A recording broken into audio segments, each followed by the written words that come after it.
Welcome back to Money Matters. I'm Emily Johnson, joined as always by David Kroll.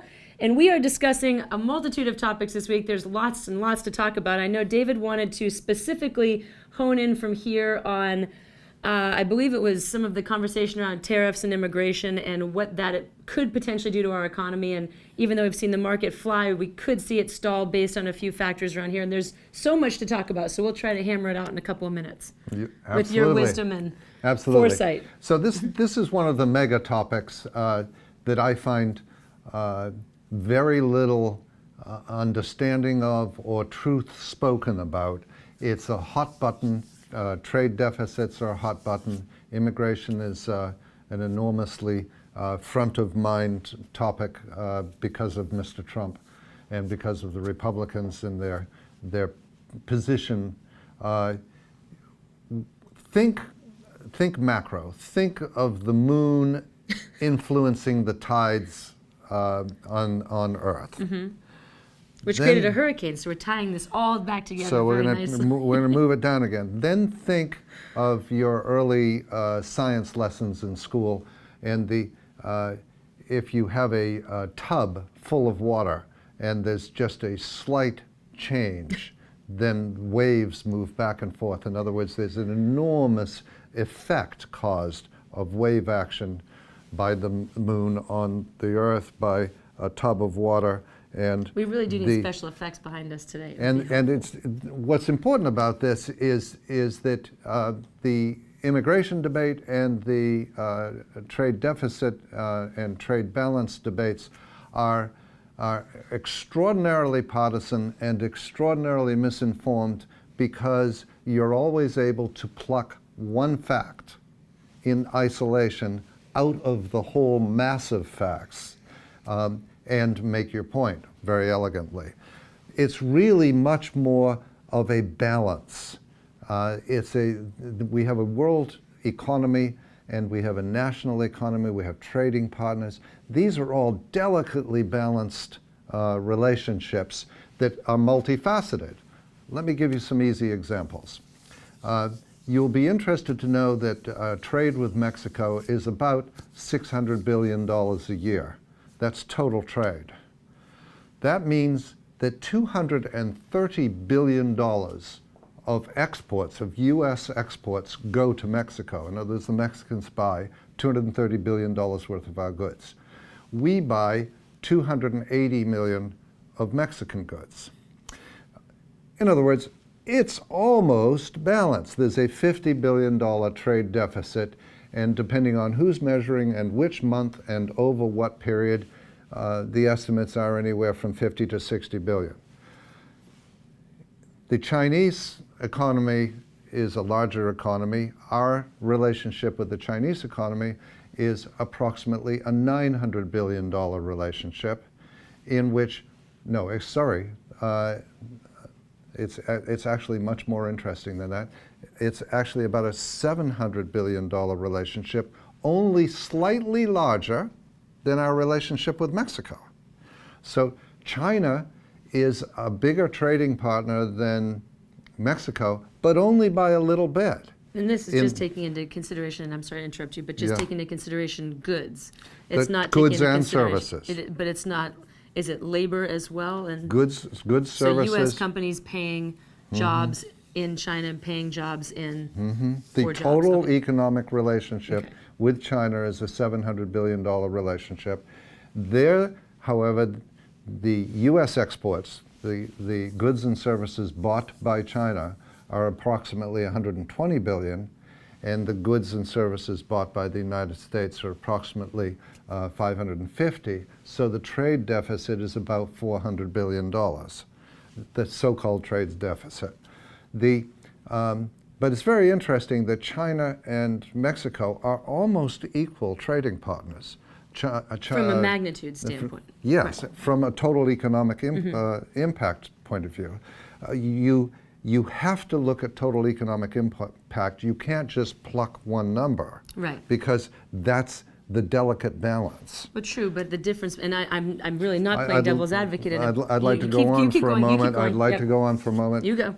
You're on a roll. That has ramifications on employment.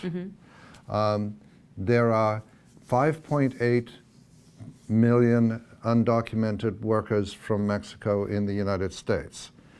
However, our exports to Mexico create 1.1 million jobs in the United States. Our exports to China create only about 400,000 jobs in the United States. These are all delicately interconnected relationships. The number of immigrants from Mexico in the United States stabilized 6 years ago and has been going down every year for the last 6 years. There are 11 million undocumented workers in the United States, only 5.8 of which are from Mexico. They are from Mexico specifically.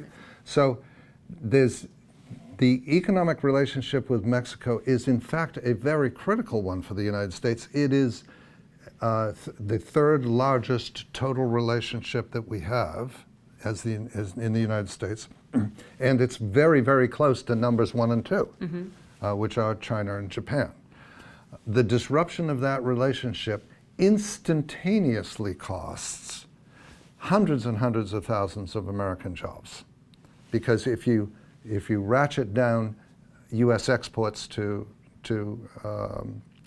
Mexico, then you instantly cut American jobs. So it's what actually is at stake is a balanced system that has anomalies. So can you give one example?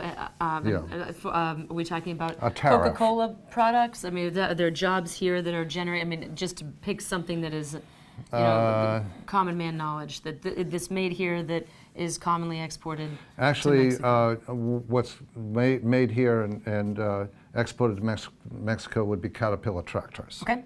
Perfect. Everybody knows Caterpillar. Caterpillar tractors. There are Coca-Cola bottling plants in Mexico. Right. So, bad example. See, bad example. We need Caterpillar. There's Corona made in Mexico and exported here. They don't drink Budweiser there?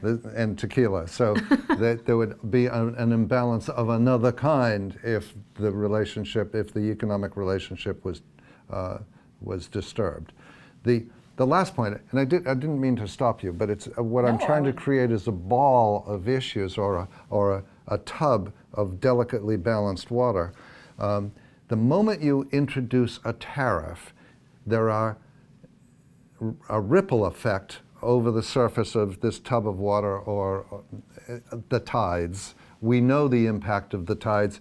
Increase the tidal flow by a foot and whole cities go underwater. In other words, imbalance the economic relationship, and instantly there are ripple effects, unintended consequences of all kinds. There's lots of crazy consequences. A business in Minnesota will go out of business instantaneously because the only product that they make, and 90% of which is exported to Mexico, gets too expensive. A business in Mexico will go out of business, a specific business will go out of business instantaneously because the product they make has become more expensive on that day. I don't know what the difference is. It has to be magnitudes, the difference between our trade with Mexico and the trade with England. Right. It has to be magnitudes different. England and yet that's the meeting that's taking place today. That's the big meeting. To work on our trade with England, which, that obviously has much broader consequences. And I'm glad it'll be really interesting to see what happens with that. With regards to the EU, we could be putting ourselves in a very isolationist mode here pretty soon. That's right. That's wonderful to bring up because May is the Prime Minister, and she's the first visitor to the Trump White House.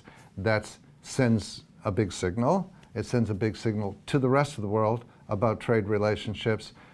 It also sends a big signal to the EU because she is the proponent of Brexit. So what's that going to look like? What's it going to look like and what's going to happen? These are all very delicate relationships, intermingling not only trade, but also jobs and also currencies and just the negative talk about Mexico has reduced the value of the Mexican currency against the dollar by 20%. Overnight.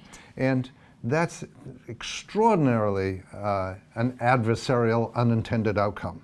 So we are going to have so much to talk about over the next coming weeks. In fact, we should probably just have an entire tutorial on some of the different formats of these tariffs and et cetera. So anyway. it's a big and important topic. We'll be covering it in a lot more detail. So until then, we'll be back with more Money Matters next week. Please send us your ideas, thoughts, issues, comments, Facebook us, email us, anything. We love hearing from you. Until then, we'll be back next week with more Money Matters.